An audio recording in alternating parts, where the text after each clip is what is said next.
Voilà, et j'ai fait 2 pré-apprentissages en boulangerie-pâtisserie. Et de là, j'ai eu l'envie du travail. C'est des horaires qui sont très durs, donc j'ai vite compris qu'il fallait que je bosse plus que les autres pour réussir. Quand on fait de la restauration, c'est qu'on aime les gens, puisque c'est avant tout servir les gens, que les assiettes, que ça leur plaise. Alors c'est dur parce que c'est assez ingrat, on est souvent critiqué. La BHZ League est la chaîne costarmoricaine dédiée aux coworkers résidents, ponctuels et réguliers du BHZ Coworking à Lannion. Rendez-vous chaque jeudi autour d'un café ou d'un thé. Indépendants, start-upers, télétravailleurs, qui sont ces acteurs qui font vivre l'économie locale? Comment s'organisent-ils au quotidien? Ils donnent tous leurs tips de super-héros. Passionnés, challengers, déterminés, découvrez leur parcours, leur activité dans les Côtes d'Armor et même au-delà. Rendez-vous en description d'épisode pour connaître toutes nos actus. Bonjour à toutes et à tous. On se retrouve aujourd'hui avec Nicolas. Bonjour Nicolas. Bonjour. Comment vas-tu? Ça va très bien, il fait beau. Ça fait du bien. Ouais. Et ça va durer en plus pendant quelques jours cette semaine. Donc Nicolas, on aimerait en savoir un petit peu plus sur toi. Tu es multi-entrepreneur, tu as plusieurs enseignes de restauration à Lannion. Alors, qui es-tu? Je suis Nicolas Legros, j'ai 44 ans, j'habite à Perros-Guirec. Mon lieu de travail est plutôt à Lannion, d'où je suis originaire, et c'est ma ville de cœur. Donc j'ai 3 établissements sur Lannion qui sont le Barnes, le Brace Shelter et le Rosa Louise. Et je tiens aussi des kiosques à sushi dans les Leclerc. Ah, chouette. Et donc, dans l'ordre, quelle est la première enseigne que tu as acquis, que tu as lancée à Lannion? La première que j'ai eue à Lannion, c'est le Café des Halles. Donc il y a déjà une quinzaine d'années. Voilà, que j'ai revendu derrière pour acheter le Brace Shelter. Il y a maintenant 7 ans. Pendant le Covid, j'ai acquis le Brace Shelter et il y a 2 ans maintenant, j'ai acquis le Rosa Louise que j'ai ouvert il y a 1 an. D'accord. Anciennement, la pataterie, puis ils avaient ensuite créé un concept, un multi-concept aussi, avec plusieurs cuisines. Et donc aujourd'hui, tu es venu proposer une brasserie multi-concept aussi, parce qu'on peut manger un peu de l'italien, des sushis aussi, si je dis pas de bêtises. Et L'idée, c'était plutôt puisque j'étais allé visiter dans les grandes villes un peu les food courts et ce genre d'établissement qui était un peu autonome. Et ce que je voulais réaliser, je me suis vite rendu compte que ici, c'était pas quelque chose qui prenait, qu'on était attaché à la brasserie plutôt traditionnelle. Donc j'ai vite fait machine arrière au bout de 3 jours d'ouverture et aujourd'hui, on est plutôt sur quelque chose d'un restaurant classique. super. Avec une super déco.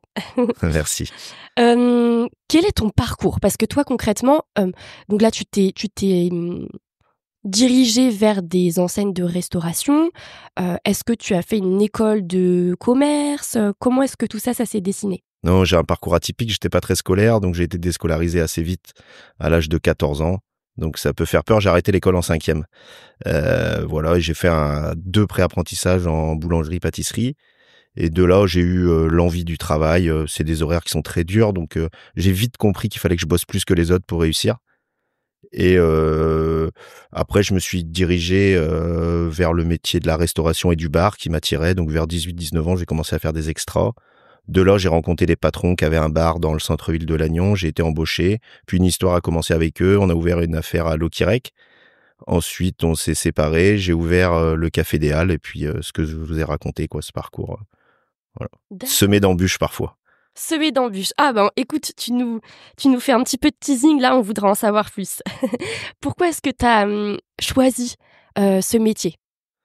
Parce que c'est la passion, parce que quand on fait de la restauration, c'est qu'on aime les gens, puisque c'est avant tout servir les gens, que les assiettes, que ça leur plaise. Alors c'est dur parce que c'est assez ingrat, on est souvent critiqué, surtout avec les avis Google, TripAdvisor, sur Instagram. Mais ça fait partie du jeu et moi, en fait, ouais, j'aime les gens, donc j'aime faire de la restauration, recevoir les gens, le commerce. Voilà, c'est vraiment quelque chose qui me plaît. D'accord. Oui, c'est vrai que tu pointes quelque chose d'hyper important aujourd'hui, la nécessité de répondre à cette double attente de l'expérience client avec effectivement une expérience qui est gustative, mais qui est presque aussi visuelle, où on est dans un lieu qui a une vraie identité, où les plats sont bien dressés parce qu'il faut que ce soit instagrammable, que ça puisse être partagé sur les réseaux sociaux, et puis évidemment, réveiller aussi les papilles de tes clients. Quel super-héros ou super-héroïne, pourquoi pas, te définit le mieux? La seule super-héroïne de ma vie, c'est ma femme, parce que elle fait un boulot extraordinaire, parce que moi, on voit, je suis toujours dans les interviews, dans les journaux, mais à côté, il y a beaucoup de choses, quoi. Elle est infirmière avec des horaires en décalé. Elle s'occupe des enfants, enfin de la maison, voilà. Donc, Elle est infirmière dans un service en particulier? elle est en gériatrie à Trier. D'accord, ok. C'est un très très beau métier d'accompagner comme ça les personnes en fin de vie. Elle était en libéral pendant des années et en fait elle a mis de côté puisque nos deux métiers se correspondaient pas, donc voilà. Donc c'est vrai que elle a fait le choix de mettre un peu de côté sa carrière professionnelle. D'accord. Ok. Donc depuis quand et où exerces-tu? Juste pour qu'on comprenne un petit peu, est-ce que tu as une journée type quand on a comme ça plusieurs enseignes? Est-ce que tu te dis par exemple que le lundi tu vas le passer dans un restaurant, le mardi dans une autre enseigne? Tous les matins en fait, donc je me lève, j'envoie les enfants à l'école. Je pars faire le tour des enseignes, donc je commence par aller au Rosa Louise, Bray Shelter, et puis je passe voir Mathieu au Barnes souvent. Voilà, et je vais où il faut du monde en fait, donc c'est ça qui est un peu compliqué, c'est que comme j'adore travailler en fait dans mes établissements, je vais un peu à droite à gauche quand il y a un gars en vacances qui est là. Là actuellement mon responsable au Bray Shelter c'est mon frère, il est en vacances 15 jours, donc là ces 15 jours-là je suis au Bray Shelter, quoi. D'accord. Et donc tu mets les mains dans le cambouis, concrètement tu te retrouves en cuisine, tu fais le service, comment ça se passe? Non, je fais le service, je vais en salle, je fais l'accueil, j'envoie les plats, voilà. Quand je suis au travail, je fais le boulot d'un salarié parce que vraiment ça me plaît et je me considère pas du tout au-dessus des autres ou en dessous. Quand je fais un service, je me mets comme tout le monde, je prends un rang et voilà. Ok. Waouh. Tu incarnes tes concepts, tu prends la même position que tes salariés, tout le monde est dans le même bateau, quoi. Mmh. Mmh mh. Alors, comment est-ce que tu as connu le BHZ Coworking? En fait, maintenant, ça fait plusieurs années que je viens ici pour faire des réunions, des formations. Je trouve que l'accès est hyper simple et tout est à disposition, donc c'est vraiment top. Alors, je tiens quand même aussi à dire quelque chose, c'est que Nicolas, et notamment au sein du Bray Shelter, vous avez une super salle où vous pouvez accueillir des...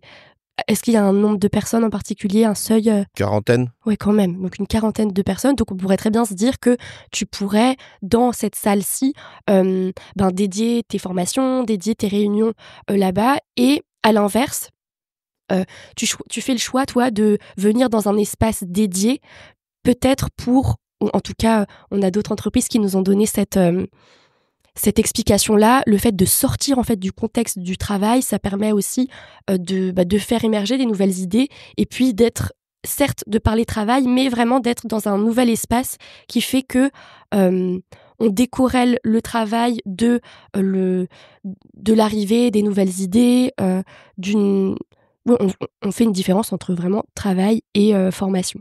Est-ce que toi, c'est pour ça que tu l'as fait? Est-ce qu'il y a une autre raison en particulier ou...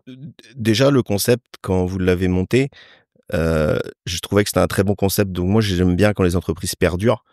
Donc déjà, de participer à ça, ça me plaît. C'est vrai que d'être un peu tranquille, de jamais être dérangé pendant les formations, c'est super. Et puis les locaux sont propres, c'est neuf, même si ça fait je sais pas combien de temps, 10 ans maintenant peut-être que c'est en place. On a ouvert en 2019, donc Ah oui, ça donc fera 6 ans, au mois d'avril là. Ouais. Donc c'est tout proche du centre-ville. C'est vrai. Moi, c'est entre mes trois affaires, c'est situé entre mes trois affaires, donc c'est plutôt bien. C'est facile pour se garer. Oui, il y a le parking de la rue Georges Pompidou, l'ancien abattoir, Ouais. juste là-haut, qui est assez grand et qui ne requiert pas de disque bleu. Donc ça, c'est pratique. Donc ça, c'est bien. Est-ce que tu as une anecdote professionnelle à nous partager? Quand on est restaurateur depuis maintenant quelques années, on a forcément des anecdotes. La plus importante pour moi, c'est ce soir du 14 mars 2020, quand on fait le service en restauration et que les gens sont sur leur portable et nous annoncent que notre restaurant sera fermé ce soir puisque Macron vient de l'annoncer au journal de 20h. Donc on a le ciel qui nous tombe sur la tête en fait parce qu'on est complètement dans l'inconnu. On sait vraiment pas comment ça va se passer. Moi qui ai quand même à mon échelle un peu de salarié, on sait pas comment tout va être pris en charge, on est un peu en panique. Le lendemain, faut revenir vider les frigos, et puis fermer la porte quoi. Et on sait pas quand on va réouvrir. Donc ça, c'est vraiment ce qu'on a vécu d'assez hallucinant et déroutant dans ma vie professionnelle, c'était quelque chose. Oui, c'est vrai que ça fait déjà 5 ans. C'était il y a 5 ans. Les restaurants ont dû fermer combien de temps exactement? Alors jusqu'à l'été? Alors on avait réouvert le 2 juin, il me semble. Ah oui. Ok. Voilà, d'accord. c'était le 2 juin pour refermer après en octobre et pour une réouverture le 19 mai. Et c'est vrai que c'était moi qui suis habitué à travailler tout le temps, tous les jours, c'était assez surprenant de se mettre à l'arrêt comme ça. Ah bah ouais, là c'est assez insolite. On croise les doigts pour pas revivre ce type d'épisode. Quel est l'endroit, Nicolas, que tu affectionnes le plus dans les Côtes-d'Armor? Alors ça peut être le plus ressourçant pour toi, un bar, pourquoi pas le Barnes, ou un café, une librairie, tout ce que tu veux. Non, c'est les balades en plein air. Après, voilà, le cliché Trestraou, Ploumanac, moi ça me plaît vraiment. J'aime bien le sentier des douaniers en fait entre Trestraou et Ploumanac, que je trouve magnifique et que j'adore.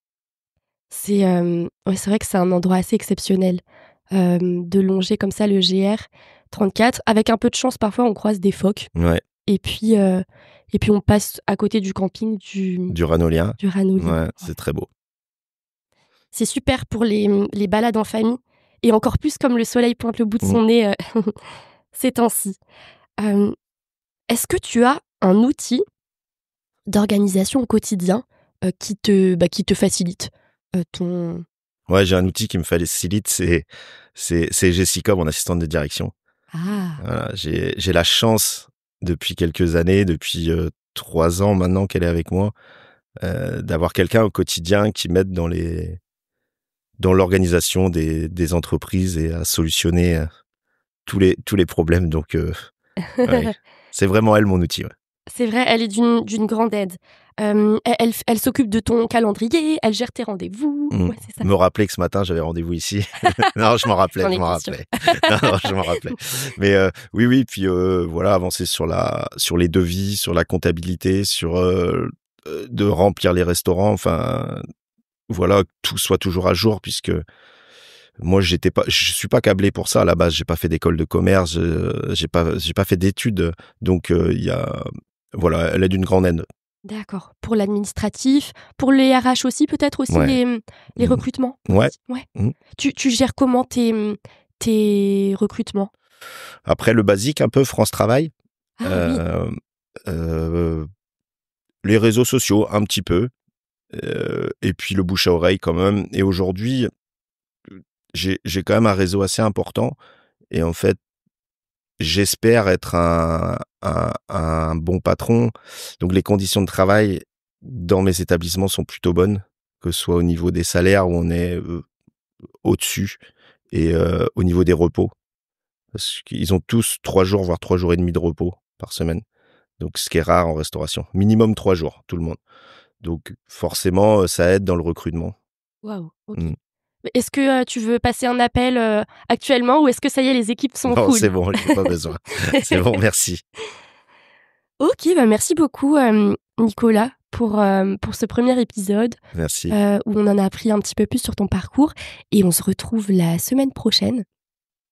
Cette fois-ci pour un épisode un petit peu plus axé sur tes concepts de restauration et ancré vraiment dans le Trégor. On a envie de savoir comment est-ce que tu as relevé ce défi. Merci. Merci Nicolas, à très vite. Merci d'avoir écouté ce dernier épisode. L'équipe du BHZ Coworking espère que vous avez découvert le profil inspirant d'une entreprise locale. Laissez un avis sur la plateforme d'écoute de votre choix si le cœur vous en dit. Et on se retrouve jeudi prochain, jour de marché à Lannion, pour le prochain épisode. On a super hâte. En attendant, retrouvez-nous au quotidien sur Instagram et Facebook. Et pour vous simplifier la vie, tous les liens sont en description.